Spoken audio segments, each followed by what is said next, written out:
which is supported by steel beams, and the timber joists are typically, as you heard, 100 by 100 and spaced at that interval of 600 millimeter interval.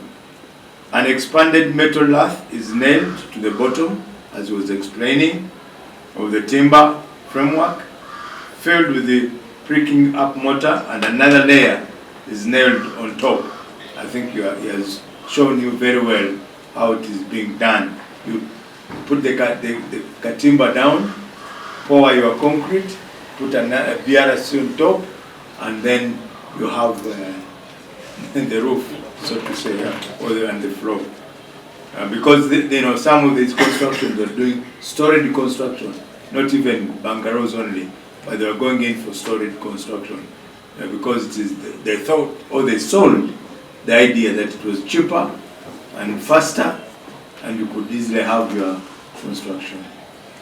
So that is how it is done. Now, of the 2,954 ongoing building operations in Kampala, Mukono, Mpija, and Wakiso, which were monitored by the National Building Review Board from 1st July 2022 to 30th July 2023, 4.7 sites were using the unconventional steel timber concrete, the composite. That was 138 sites.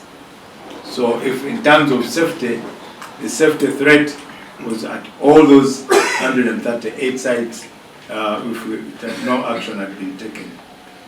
I further guided NBRB to set up a technical committee to extensively study the method and propose guidelines if found viable.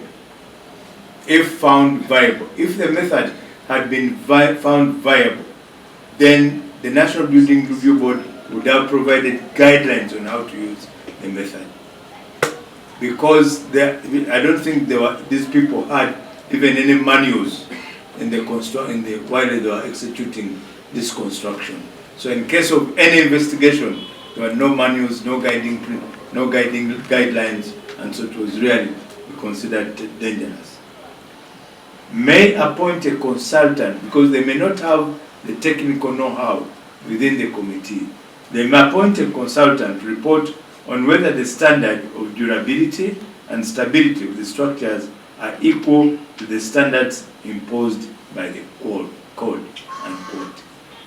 So the code is already there. It's not being manufactured, it's already there. So the building control, the building committee only supervises and ensures that the code is being followed.